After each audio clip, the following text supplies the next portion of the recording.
Hi friends, welcome back to my channel, and I know that this video has been a long time coming, but finally I'm going to have a chat about how my diet went. I recently finished a dieting phase where I was in a calorie deficit and I lost weight over a 13-week period. Today is Monday the 19th of February, but I finished my calorie deficit on the 2nd of February, which was my birthday, and so for the past 17 days I've been eating higher calories, and I'm going to address that in a later video. But yeah, it just took me a while to get this together, just to do birthday celebrations, and I also ran out of space on my computer, so I couldn't actually film it and then put it on my computer to like get it together and upload. But I've got my stats, I've got my DEXA scan, I've got my graph, I'm ready to go, but more importantly, I think I'm now mentally ready to talk about it. When it first finished, it was a little bit raw and a little bit shocking, I guess. I'm probably sounding very dramatic, but I guess you might be able to understand soon. At the end of October 2016, I started a calorie deficit, and as I said, I did this for 13 weeks. I took a video of my physique at the start, and I took a video of my physique on Friday the 2nd of February before I ate all of the birthday foods. So I thought I might just show you a little quick side-by-side comparison. Yes, I synchronized it all very well. They are, in fact, two separate videos, so you can see what I'm looking like physically over the 13 weeks.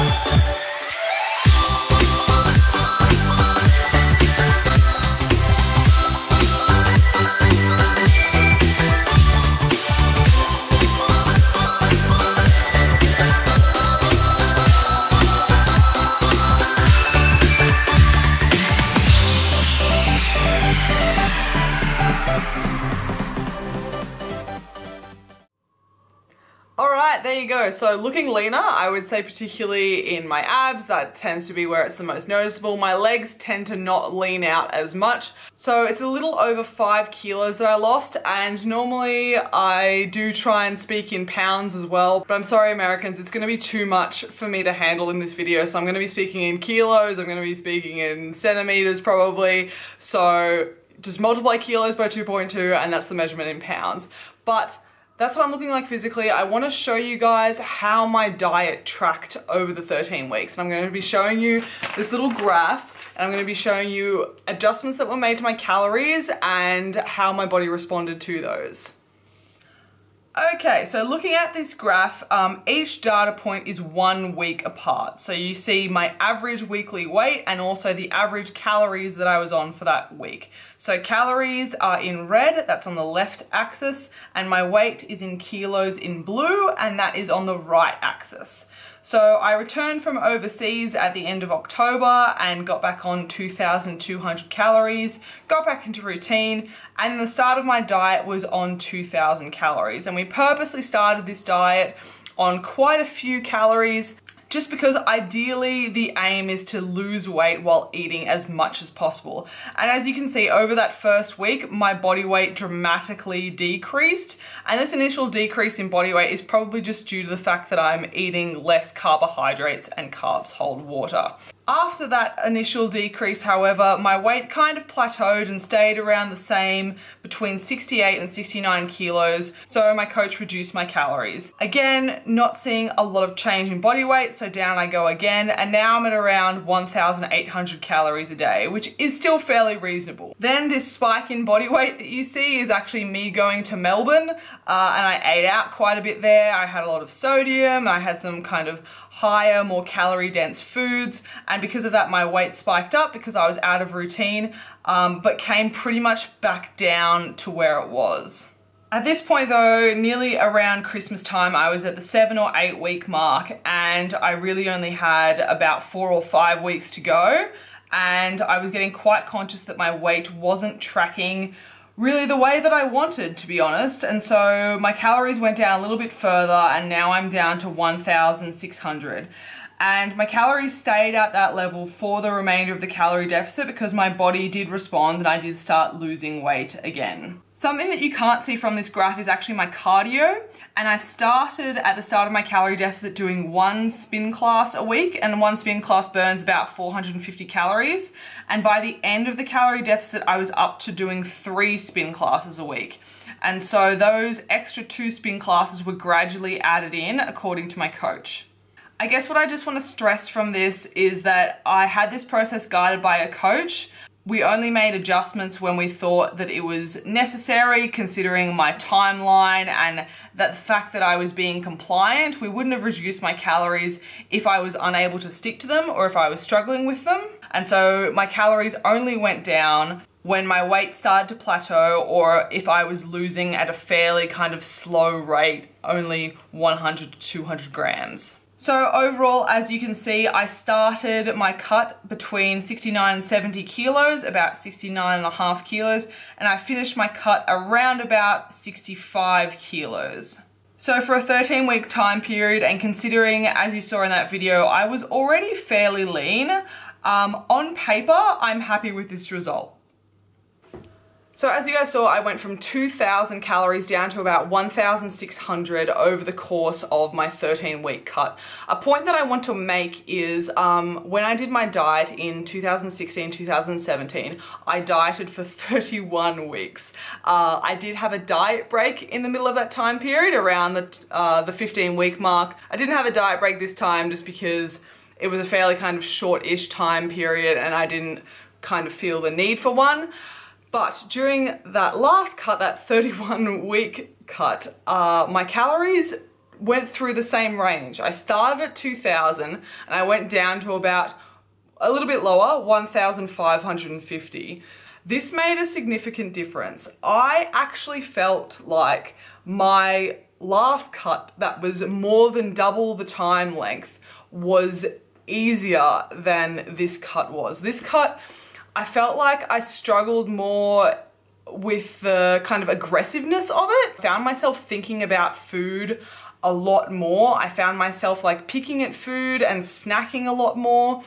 I found myself often having to because I track all my calories and macros in my FitnessPal and a food diary, and sometimes I would eat something and I'd be like, oh, that doesn't fit into today, and so I'd add it on to the next day to kind of take account for it. And that kind of kept happening like over and over and over again. And I kept like having all these like extra snacks and having to add on to the next day. So I didn't have as good a relationship with food, I guess, in this shorter cut than I did over that much, much longer cut, which is interesting. I don't know. I think some people have the attitude of, oh yeah, like let's get it just over and done with. Whereas I feel like that didn't really work for me. So now let's go on to the DEXA. The DEXA scan. So DEXA stands for Dual Energy X-ray Absorptometry. Try saying that 10 times fast. Basically, it's a body composition scan, and the scan uses different energy wavelengths to differentiate between fat mass, bone mass, and lean mass. So lean mass is not just muscle. It is everything that's not fat or bone. So it's your organs, it's what you had for dinner last night, it's water, massive component, and it's also your muscle. So I just want to kind of give that brief overview. Okay, so here we have the output of the DEXA scan, and sorry if you've seen me go through this before, I'm just going to do a brief overview. So up the top here, we've just got kind of like a summary of your body fat percentage, weight, bone mass, that kind of thing, and this is a little diagram of percent fat. So blue is lean mass, and then as you go up the scale into more green, yellow, red territory, that is fat mass. So we can see my sexy hips right there. And then down here, as you can see in this, your body is broken up into certain segments, and that's what makes the DEXA, I guess, advantageous in a way. You're kind of lying on a bed and it scans you evenly throughout. Unlike, I guess, the scales that you stand on that measure your body fat percentage, or maybe those ones at the gym that you hold on to, they tend to not scan your body completely evenly, whereas this method does. It's broken up my body into different kind of areas. changes, and then you can see them down here. So left arm, right arm, etc., etc., etc. And you can see the fat and lean mass of each of these components. And this is getting into grams. So this is very, very detailed. And when you go into this level of detail, it's also going to be quite variable, I guess. So this is my start point. This is on the 27th of October that I had this scan. And my start body weight was 70.3 kilos. And then this is my more recent scan that I had on my birthday, and my body weight was 64.5 kilos. So between these two scans, total body weight has changed 5.8 kilos in 13 weeks, which is pretty good.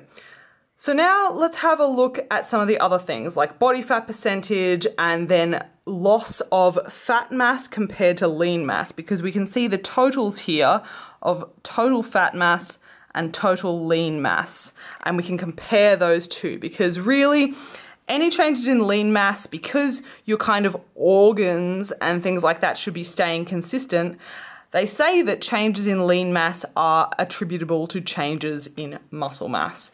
So firstly, we'll just do body fat percentage. Percent body fat at this point was 21.2 kilos.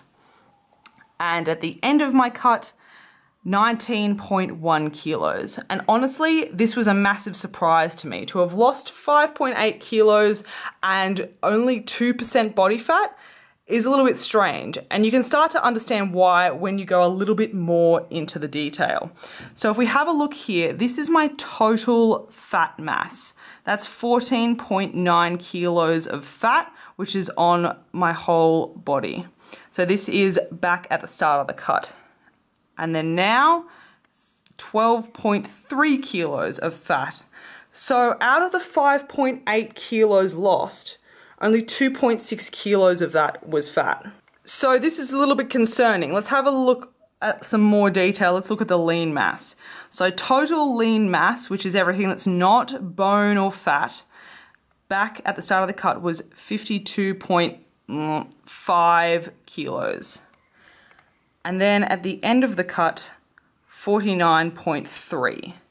So according to this DEXA scan, I've lost 5.8 kilos total body weight. 2.6 kilos of that is fat, and 3.2 kilos of that is lean mass. So now you can understand why it's a little bit odd that I lost nearly 6 kilos but only 2% body fat. Because apparently, according to this DEXA scan, the majority of the weight that I lost was lean mass, which is meant to be muscle mass. And honestly, I find that quite hard to believe. Just kind of looking at photos of me, when we look at my before and after photos, I'm not like emaciated. Like 3.2 kilos is a lot of muscle, and I feel like it would be quite noticeable. Also, as another aside, during my calorie deficit, over the 13 weeks, I actually got stronger. Now, getting stronger doesn't mean you're putting on muscle mass, but if you're getting stronger, it's a pretty good indication that you're not going to be losing a lot of it either. So something is out here, and honestly, like, there are more inconsistencies, and I could continue to pick out figures and show you things that I think are wrong, but that would be boring, and I'm not going to subject you to that, so I'm going to put this back on my tripod now so my arm doesn't get tired. So my last cut, I put a lot of weight into the DEXA results. They told me that I lost 10% body fat, and I was so proud of that, and I was so proud of that number and so proud of that achievement. This time around, I'm like, fuck this shit.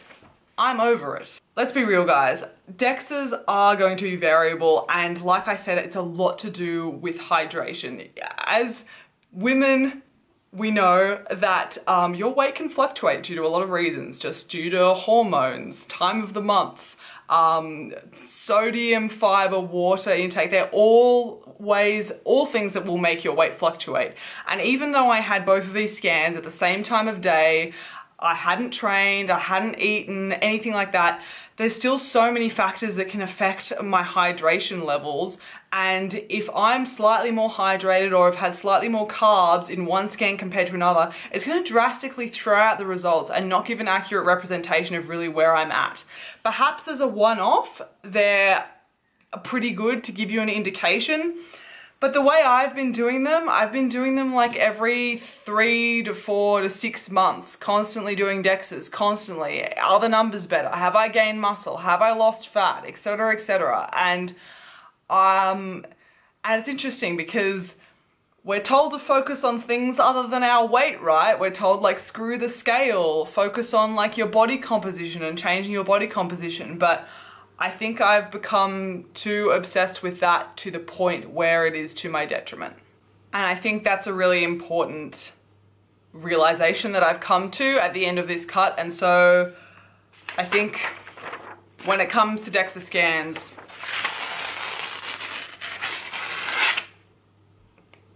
I'm done. I'm done with DEXA scans. Okay, so that's all the drama and the numbers and the stats and everything like that out of the way. I just want to quickly, well, probably won't be quick. We'll see what happens. But I just want to cover the kind of mindset part of it because I think this is so important when it comes to dieting, because I think so much of dieting is not about mindset, it's about like the numbers, right? Dieting is about seeing your measurements go down or seeing the scale go down or measurable things. That's what makes dieting kind of sickly satisfying, because it's about being less, it's about shrinking, it's about being smaller, and that's what kind of keeps you going, is seeing those numbers go down. But that's not everything that dieting is about, and so often that is the focus. But I think we need to check in more with how we're feeling and how we're kind of going mentally, because it's so easy to be so critical of yourself while you're dieting when you're focusing on all of those numerical things. And so I was prepared for the kind of, I guess, diet brain that happens where you kind of feel like you're not progressing, or you feel like you're not like worthy enough or looking good enough or that kind of thing, because it's all about like being less, right? And it's so easy to get caught up in that. And I was like, no, I'm gonna be okay. I'm gonna be in tune with myself. I know that the diet brain will strike, but I'm prepared for it and I will be in a good headspace. I was not prepared for the diet brain, friends. I was really kind of up and down and a little bit all over the place. Like some days I'd be like feeling so fab, feeling lean, feeling good, looking good, this is great. And then some days I'd be like, oh, this diet sucks. I'm not going anywhere. Oh, I'm not progressing, I'm not losing weight. And my poor coach and poor friends that had to just deal with me being like up and down in mood throughout the diet.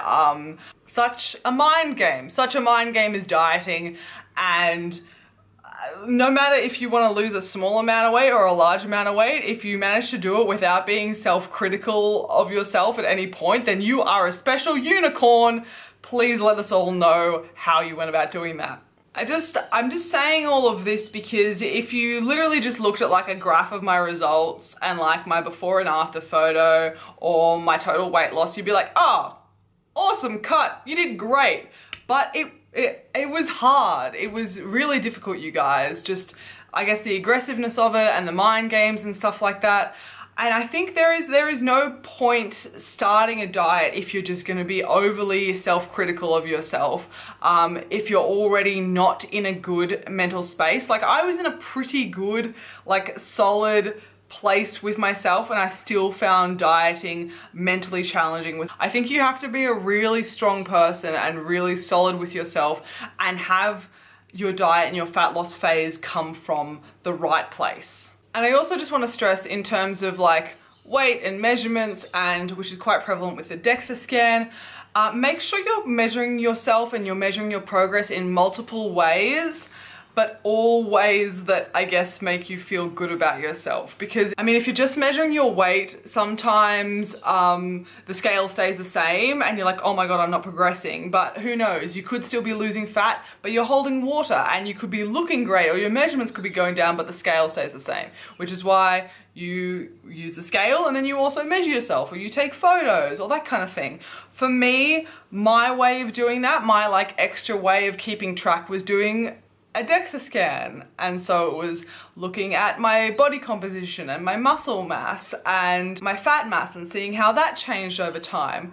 But I also want to add, yeah, Also, use measurements that are making you feel okay about yourself. The DEXA made me feel like shit. And it's fluctuating too much for my liking. I think I'm a little bit too obsessed with it. And so I don't think, I'm not going to do any more DEXAs. I'm done with DEXAs. So done. And the same goes with scale. I mean, some people have a poor relationship with the scale. They're obsessed with seeing that number go down, down, down. So don't weigh yourself. I'm not going to do DEXAs. If you're obsessed with the scale, don't weigh yourself. Go by photos, go by measurements, go by other methods. For some people, you might not find the DEXA or body composition scans as triggering, I guess, as I do, so it might be fine for you. So just find, I guess, what kind of measurement techniques work best for you. So, to summarize, the too long didn't read version of all that is, I lost the weight that I wanted to over the 13 weeks. I set out what I wanted to achieve. I still managed to have a social life. I still managed to fit in and eat foods that I enjoyed. I still managed to have a treat every night. I didn't cut out any food groups or anything like that. We're done with that. I do flexible dieting. I enjoy the ice creams. As I mentioned, I also got stronger. My squat and bench and deadlift numbers all went up, which was fantastic. So we've got some positives out of all of that. I had minimal issues with binging. I had like a couple of odd binges, but overall, like, not too many issues with binging or anything like that, which is great. But I ran into more weight loss plateaus than I anticipated by nature of having quite a tight timeline. I really wanted to be done by my birthday. My cut was a lot more aggressive than I wanted it to be. I struggled with snacking. I feel like I had more ups and downs in terms of my body image and my progression and how I thought all of that was going. And really, like, for a normal girl, I'm so normal. I'm not a competitor, and I really shouldn't be putting myself through this kind of thing. And you really have to check in with yourself and be like, are you going to be competing? No, you're not. You should probably not be putting yourself through any kind of torture, okay? And then the DEXA was just like a dissatisfying kind of conclusion to it all. But I did learn a lot. I learned that I don't do very well on aggressive cuts. I am actually better dieting for a longer period of time and stretching it out than I am doing it for a shorter period of time. I think I am done with dieting for a while now. I don't know when I'm next going to diet. I don't particularly want to do another one forever. I don't know. Maybe I will do one again at some point. Maybe just to cut weight for a powerlifting competition or something like that, but feeling like I definitely don't want to diet again for a while. So I've started reverse dieting now, which is the process of increasing your calories after a calorie deficit. My cardio is reducing, my calories are going up. How am I tracking? I will do an update once I've settled into it a little bit further. I'm only 2 weeks in. I think around the 4-week mark, I'm going to give an update as to how that whole process is going and how I'm trying to eat as much food as possible while gain weight as slowly as possible, and hopefully the majority of that will be muscle mass. But I have taken too much of your time. I have rambled for too long now, so if you have any questions, please leave them below. If you found this video useful, if you enjoyed it, if you're just like, fuck yeah, Emma, you're done, I'm proud of ya, then please give it a thumbs up. If you want to see more from me, if you liked this video, if you want to see me do a Gymshark review, which is going to be my next video, or if you want to see how I track through the reverse dieting, the muscle gain, the strength gain process, please subscribe. I've got plenty more to come. We have a year ahead of us of gains and progress and not dieting and just generally frolicking in food and being happier. Oh, I'm getting ridiculous now. But otherwise, thanks so much for following along. Thanks for being so patient with me in getting this video up. And I really hope that you guys enjoy this video, and I will see you all in the next one. Thanks for watching.